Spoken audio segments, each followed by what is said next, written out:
Hello dear students. तो आप सभी का पेपर अच्छा रहा होगा और इसीलिए अपन क्या है सॉल्यूशन लेके आए हुए हैं। हमारा जो बॉटनी का था 101 से वहां से हम इसका सॉल्यूशन लेके आए हैं। तो देखते हैं कैसे क्वेश्चन आए थे और उनका क्या करेक्ट आंसर हो सकते हैं, देखते हैं उनका। तो हमारे पास पहला क्वेश्चन है कि हमारे पास कुछ पेयर दिए हुए हैं और पेयर में हमको क्या देखना है, हेट्रोस्पोरस हेट्रोस्पोरस कंडीशन। और ये जो पेयर दिए हुए हैं ये कौन से प्लांट हैं, टेरिडोफाइट्स। कौन से हैं, टेरिडोफाइट्स प्लांट हैं। पूछा हुआ है कि हेट्रोस्पोरस हेट्रोस्पोरस मतलब इनमें क्या होता है, जो स्पोर बनते हैं वो कैसे बनते हैं, मेल और फीमेल स्पोर कैसे बनते हैं, अलग अलग बनते हैं, उसको हम क्या बोलते हैं, हेट्रोस्पोरस बोलते हैं। अगर एक जैसे बनते हैं तो हम क्या बोलते हैं, होमोस्पोरस। लेकिन अगर अलग अलग बनते हैं, जैसे मेल अलग है और फीमेल अलग है, तो क्या बोलते हैं, हेट्रोस्पोरस बोलते हैं। तो देखिए हमारे पास हेट्रोस्पोरस जो प्लांट होते हैं टेरिडोफाइट, ये हमारे पास दो होते हैं। एक कौन सा होता है, साल्विनिया होता है, और दूसरा कौन सा होता है, स्लेंजिल्ला। आंसर अपन कौन सा लेंगे, फोर्थ वाला हमारा करेक्ट आंसर है। आंसर अपन फोर्थ लेंगे, ठीक है। नेक्स्ट, अब हमारे पास स्टेटमेंट दिए हुए हैं, 4-5 स्टेटमेंट दिए हुए हैं और हमको ये देखना है कि यहां से कौन से करेक्ट हैं, कितने हमारे पास करेक्ट हैं। पहला, डेटरी वर्ड्स जो होते हैं, ये डेटरी वर्ड्स मतलब क्या करते हैं, फ्रेगमेंटेशन करते हैं। तो हमने ये देखा भी था कि कुछ स्टेप होते हैं डिकम्पोजिशन का। पहला कौन सा होता है, फ्रेगमेंटेशन होता है। दूसरा क्या होगा, लीचिंग होता है। तीसरा कैटाबॉलिज्म होगा। फिर क्या होगा, ह्यूमिफिकेशन होगा। और पांचवा स्टेप होता हमारा मिनरलाइजेशन। ये हमारे पास 5 स्टेप होते हैं। देखिए फ्रेगमेंटेशन जो है, ये फ्रेगमेंटेशन का मतलब क्या होता है, हमारे पास क्या है, अर्थवर्म है। अर्थवर्म मतलब केचुआ है। ये अर्थवर्म जो होता है ये क्या करता है, लीफ जो होती है, लीफ को छोटे छोटे टुकड़ों में तोड़ देता है। लीफ जो होता है, लीफ को छोटे छोटे टुकड़ों में तोड़ देता है। इसको हम क्या बोलते हैं, फ्रेगमेंटेशन बोलते हैं। तो अब केचुआ इस लीफ जो है, लीफ को क्या कर रहा है, खा रहा है। तो इसको हम क्या बोलेंगे, ये डेट्रीवर्स जो होता है, मतलब अर्थवर्म जो होता है वो फ्रेगमेंटेशन करता है। ये हमारा पहला स्टेप कैसा हो गया, करेक्ट हो गया। दूसरा हमारे पास होता है ह्यूमस जो होता है, ये डीजनरेट होता है, डिग्रेड होता है माइक्रोब से। और कब होता है ये, मिनरल्स बनने के टाइम पे। तो ये भी ठीक है। ह्यूमस जो होता है, ह्यूमस का क्या होता है, ये डिग्रेड होता है और उससे क्या बनते हैं, मिनरल्स बनते हैं। इस प्रोसेस को हम क्या बोलते हैं, मिनरलाइजेशन बोलते हैं। दूसरा स्टेप भी हमारा क्या हो गया, करेक्ट हो गया। तीसरा,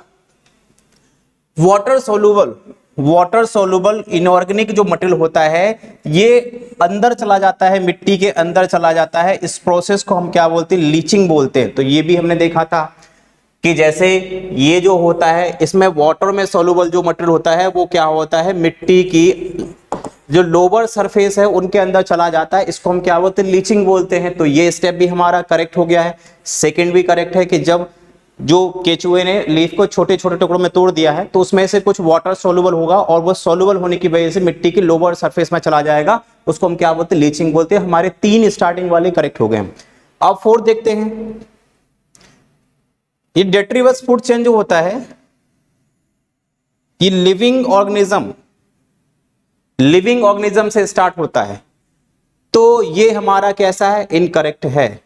डेट्राइटस फूड चेन जो होता है वो किससे होता है, नॉन लिविंग से होता है। क्योंकि डेट्राइटस मतलब क्या होता है, नॉन लिविंग मटेरियल। प्लांट के हो सकते हैं और ह्यूमन के भी हो सकते हैं। तो ये हमारा इनकरेक्ट हो गया। दूसरा हमारे पास है अर्थवर्म।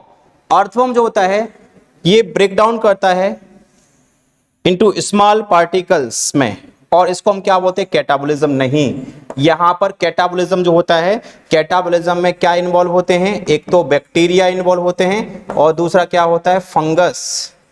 बैक्टीरिया और फंगस इन्वॉल्व होते हैं। तो ये भी हमारा इनकरेक्ट है। अब हमारे पास ए करेक्ट है, बी करेक्ट है और सी करेक्ट है।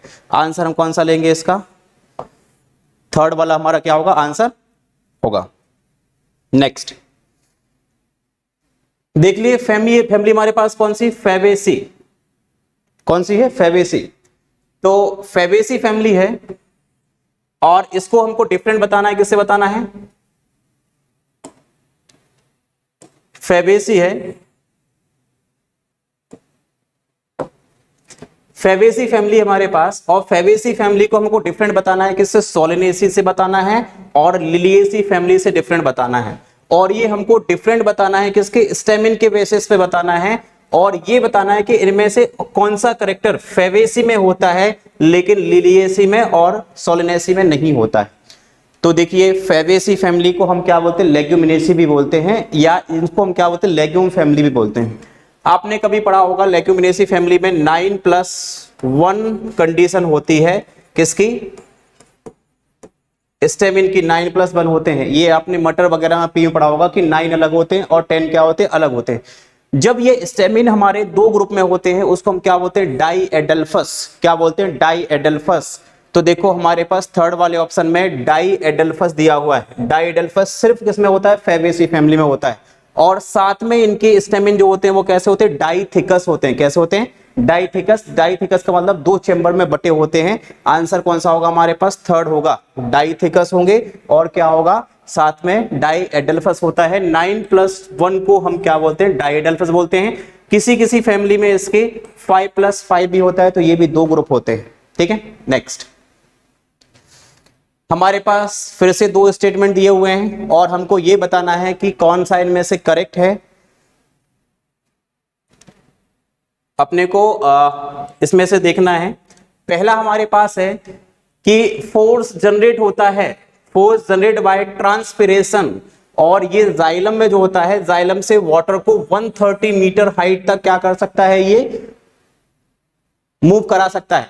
तो देखो हमने क्या देखा था कि जो लीफ होती हैं, लीफ में क्या होता है, ट्रांसपिरेशन। लीफ में ट्रांसपिरेशन होता है। ट्रांसपिरेशन की वजह से यहां पर एक नेगेटिव हाइड्रोस्टैटिक प्रेशर जनरेट होता है,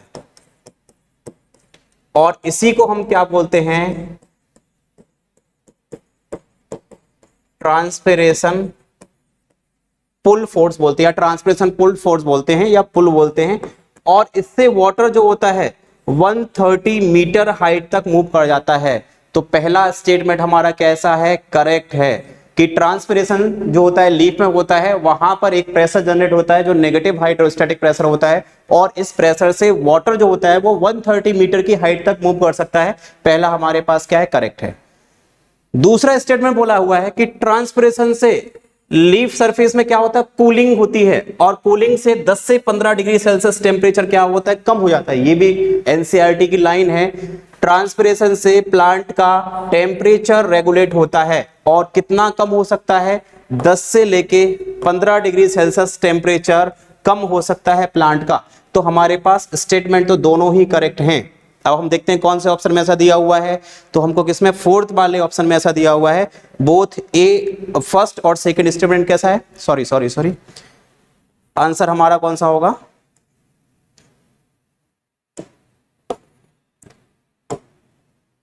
आंसर हमारा कौन सा है, थर्ड वाला। बोथ फर्स्ट और सेकंड स्टेटमेंट कैसा है, करेक्ट है। आंसर हम कौन सा लेंगे, थर्ड लेंगे। 106।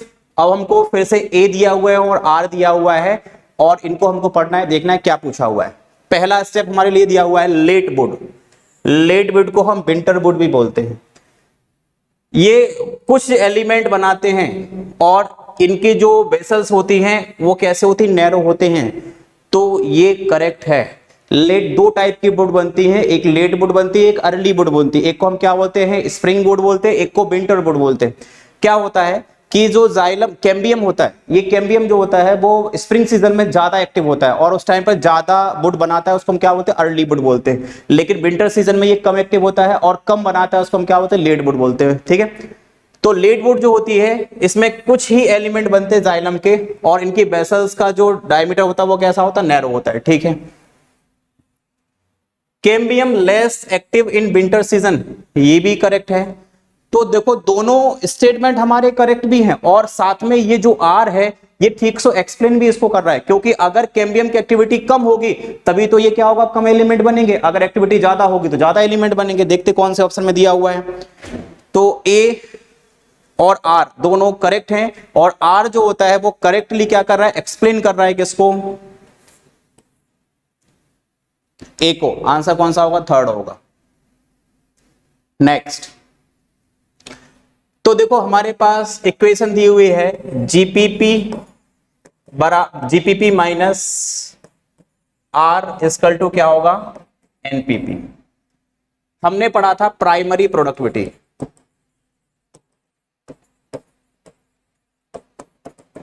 प्राइमरी प्रोडक्टिविटी के दो पार्ट होते हैं। कितने पार्ट होते हैं? दो पार्ट होते हैं। एक होता है जीपीपी और दूसरा क्या होता है? एनपीपी। ग्रॉस प्राइमरी प्रोडक्टिविटी और नेट प्राइमरी प्रोडक्टिविटी होता है। हम इसका एग्जांपल ये देख सकते हैं कि हमारी ये टोटल इनकम है और ये जो है वो हमारा खर्चा निकालने के बाद जो बचा हुआ पैसा होता है उसको हम क्या बोलेंगे? एनपीपी बोल दिया। तो देखो क्या होता है कि कभी भी जीपीपी और एनपीपी बराबर नहीं होते हैं। जीपीपी और एनपीपी कभी भी बराबर नहीं होते हैं, क्योंकि यहां पर जीपीपी जो होता है, जीपीपी में से आर माइनस होता है और आर को हम क्या बोल सकते हैं? खर्चा बोल सकते हैं। और तब जो होगा वो क्या होगा? एनपीपी होगा। तो आर को हम बोलते हैं रेस्पिरेशन लॉस। क्या बोलते हैं? रेस्पिरेशन लॉस बोलते हैं। तो हमारे पास कौन से ऑप्शन में दिया हुआ है? फर्स्ट वाले ऑप्शन में, क्योंकि जितना हम यूज कर लेंगे वो क्या होगा? आर होगा। और उसके आर के बाद जो बचेगा, जो आर माइनस करने के बाद इसमें से बचेगा, उसको हम क्या बोलेंगे? एनपीपी बोलते हैं। तो यहां पर आर जो होता है वो आर क्या है? रेस्पिरेशन लॉस है। Correct answer first. टेसल, देखिए मेज प्लांट जो होता है, ये मेज प्लांट में टेसल जो होते हैं वो मेल फ्लावर है। क्या है? मेल फ्लावर पार्ट है। अब देखो मेल फ्लावर पार्ट है तो मेल में क्या बनते हैं? Pollen grain. पोलन ग्रेन बनते हैं। तो ये पोलन ग्रेन को क्या करेगा? बिखराने का काम करेगा, डिस्पर्स करने का काम करेगा। पोलन ग्रेन को बिखराने का काम करेगा, इसका काम ये होगा। तो टेसल जो होते हैं, मक्के के प्लांट में टेसल होते हैं और टेसल का काम होता है पोलन ग्रेन को बिखेरना या डिस्पर्स करना। तो आंसर कौन सा लेंगे हम इसमें? फर्स्ट लेंगे। नेक्स्ट, विच hormones promote internode petiole elongation इन deep water rice? Deep water rice, जैसे ये पानी भरा हुआ है, धान का खेत है और धान के खेत में कोई प्लांट लगा हुआ है। ये प्लांट लगा हुआ है धान के खेत में, बारिश होती है और प्लांट पूरा क्या होता है? डूब जाता है पानी के अंदर, लेकिन अगली ही सुबह पानी से बाहर आ जाएगा प्लांट। तो क्यों होता है? क्योंकि इनके जो इंटरनोड होते हैं, इंटरनोड में बनता है इथिलीन। कौन सा बनता है? Ethylene hormones. और इथिलीन हार्मोन्स जो होता है वो डीप वाटर राइस में इंटरनोड का इलोंगेशन करा देता है और इसलिए प्लांट जो होता है वो पानी से क्या हो जाएगा? बाहर आ जाएगा। एनसीईआरटी की लाइन में साफ साफ लिखा हुआ है डीप वाटर राइस प्लांट में कौन सा हार्मोन्स इनको इलोंगेट करता है? तो वो कौन सा होता है? Ethylene. Answer first. Able quadrat, देखिए एबल क्वाड्रेट मतलब ये इकोलॉजी का क्वेश्चन है और इकोलॉजी में हमने क्या देखा था? Habitat loss. हैबिटाट लॉस के हमारे पास 4 रीजन हैं। कितने हमारे पास कितने कॉजेस होते हैं? एबल 4 रीजन होते हैं, उनको बोल देते हैं एबल क्वाड्रेट। पहला होता है हैबिटाट लॉस, दूसरा होता है ओवर एक्सप्लॉयटेशन, तीसरा होता है एलियन स्पीसीज और चौथा कौन सा होता है? को एग्जिस्टेंस। ठीक है, को एक्सटिंक्शन होता है। यहां पर चारों को इन्वॉल्व किया गया और यह पूछा गया है कि मोस्ट इंपॉर्टेंट कौन सा होगा? मोस्ट इंपॉर्टेंट कौन सा होगा? हमारा होगा हैबिटाट लॉस। हैबिटाट लॉस में अपने को यह बोला गया कि अमेज़न फॉरेस्ट जो थे वो पहला कितना, इन्होंने 40% एरिया कवर कर रखा था, लेकिन आज प्रेजेंट टाइम में इनके पास टोटल कितना है? 6% एरिया है। बाकी जो जितना भी एरिया था 50% ज्यादा इनको काट दिया गया है 2 वजह से। एक तो क्या है? एग्रीकल्चर के लिए और दूसरा किसके लिए? एनिमल्स के लिए काट दिया गया। अब देखो इतने सारे जंगल को काटा है तो वहां पर हैबिटाट लॉस तो हुआ होगा और हैबिटाट लॉस हुआ होगा तो एक्सटिंक्शन भी हुआ होगा। तो हमारे लिए सबसे ज्यादा इंपॉर्टेंट इन चारों फैक्टर में से जो होता है वो कौन सा होगा? हैबिटाट लॉस और फ्रेगमेंटेशन। फ्रेगमेंटेशन का भी आपको पता होगा कि एक फॉरेस्ट है, इसको अगर हम छोटे छोटे पैचेस में काट देते हैं तो आने वाले टाइम में ये पूरा फॉरेस्ट ही खत्म हो जाएगा। इसको हम क्या बोलते हैं? फ्रेगमेंटेशन। तो हमारे पास करेक्ट आंसर आएगा थर्ड। ओजोन की थिकनेस, ओजोन की थिकनेस कौन सा होता है? डॉप्सन यूनिट होता है।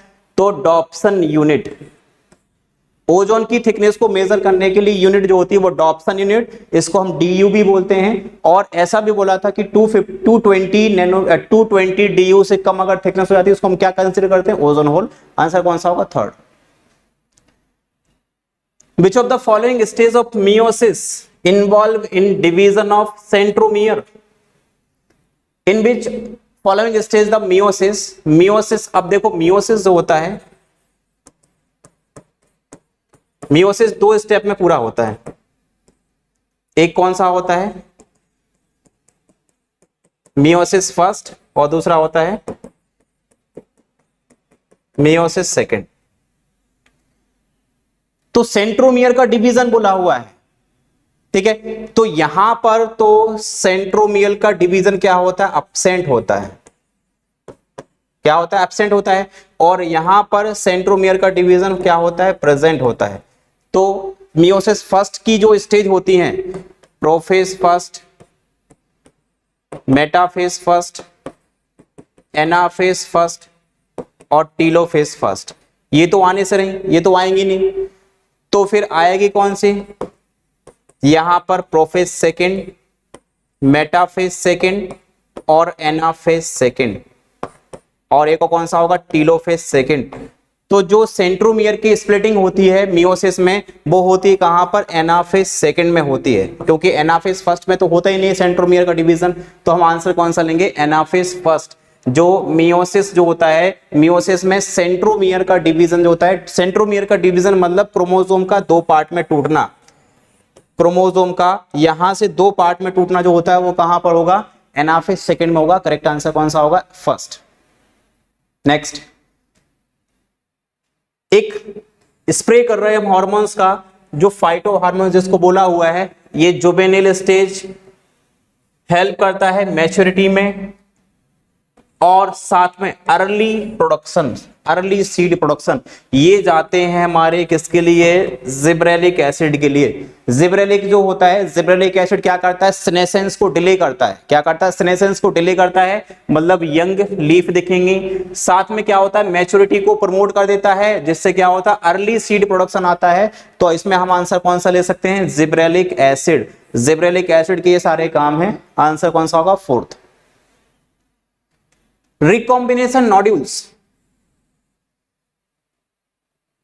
कौन सी प्रोफेज की सब स्टेज में बनता है। तो देखो रिकॉम्बिनेशन नोड्यूल्स जो होता है, रिकॉम्बिनेशन नोड्यूल्स मतलब क्या होता है, जैसे एक ये क्रोमोसोम है और इसी के जैसे दिखने वाला एक और क्रोमोसोम है, तो ये आपस में जिस एक दूसरे को जहां पर क्या करते हैं, ये एक दूसरे के कांटेक्ट में आते हैं, इसको हम क्या बोलते हैं, रिकॉम्बिनेशन नोड्यूल्स बोलते हैं। रिकॉम्बिनेशन नोड्यूल्स बोलते हैं। और रिकॉम्बिनेशन नोड्यूल्स में क्या होता है, क्रॉसिंग ओवर। और क्रॉसिंग ओवर होता है किसमें, पैकिटीन स्टेज में होता है। हमारा आंसर कौन सा होगा, पैकिटीन स्टेज।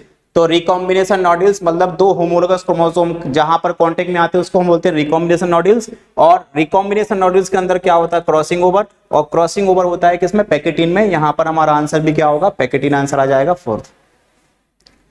अब हमारे पास दो स्टेटमेंट दिए हुए हैं, इनको हम पढ़ते हैं। पहला, एंडार्क और एक्सार्क। एंडार्क और एक्सार्क ये टर्म यूज किए जाते हैं पोजीशन को बताने के लिए, सेकेंडरी जाइलम की पोजीशन को। ये इनकरेक्ट है, क्योंकि यहां पर सेकेंडरी की जगह किसको हम दिखाते हैं, प्राइमरी जाइलम की लोकेशन को दिखाने के लिए ऐसा करते हैं। किस लिए करते हैं, प्राइमरी जाइलम के लिए। Exarch condition is most common in root, बिल्कुल सही है। तो एक्सार्क कंडीशन जो होती है वो किसमें होती है, रूट में होती है, जबकि एंडार्क किसमें होती है, स्टेम में होती है। डाइकोट की बात कर रहे हैं हम। तो यहां पर हमारा क्या आंसर आएगा, पहला इनकरेक्ट है और दूसरा कैसा होगा, करेक्ट होगा।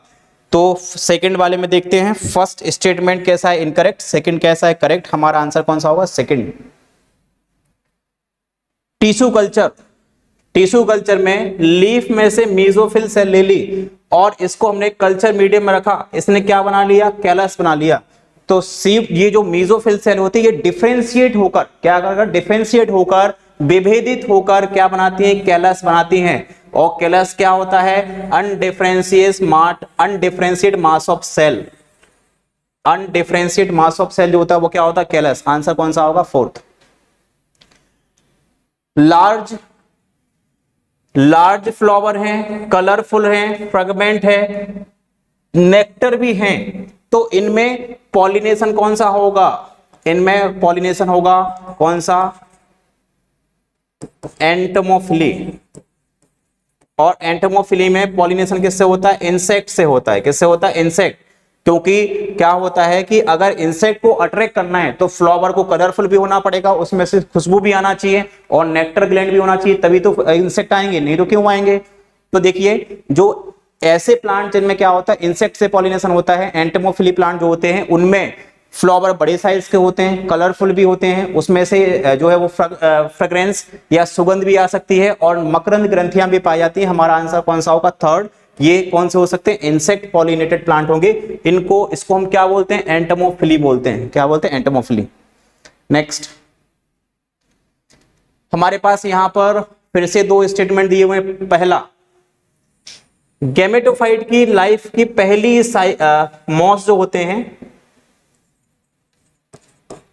होते हैं, मॉस की पहली स्टेज जो होती है वो कौन सी होती है, प्रोटोनीमा। बिल्कुल ठीक है। जो गैमेटोफाइट होता है, गैमेटोफाइट में क्या होता है, एक बड बन जाती है, बड को हम क्या बोलते हैं, प्रोटोनीमा बोलते हैं। और प्रोटोनीमा से फिर क्या बन जाता है, हमारा स्पोर बन जाता है या प्लांट बन जाता है। तो दूसरे में क्या बोला है, protonema develop directly from spore producing in capsule, ये भी ठीक है। और ये दोनों जो है वो क्या कर रहे हैं, एक दूसरे को एक्सप्लेन भी ठीक से कर रहे हैं। तो हमारा ए भी करेक्ट है और ये वाला भी करेक्ट है, साथ में आर जो है वो ए को क्या है, करेक्टली एक्सप्लेन भी कर रहा है। कौन से ऑप्शन में दिया हुआ है, तो हमको दिया हुआ है थर्ड वाले में। बोथ ए और आर कैसे करेक्ट हैं और आर जो है इसको ठीक से एक्सप्लेन भी कर रहा है। आंसर कौन सा होगा, third. Cellulose does not form blue colour with iodine. Cellulose होता है वो आयोडीन के साथ मिलकर ब्लू कलर क्यों नहीं बनाता है, क्योंकि इनमें क्या होता है, कॉम्प्लेक्स हेलिक्स नहीं होते हैं और इसी वजह से ये क्या करते हैं, ये आयोडीन मॉलिक्यूल्स को होल्ड नहीं कर पाते हैं और इसलिए ब्लू कलर नहीं बनता। आंसर कौन सा होगा, फर्स्ट होगा। Thank you.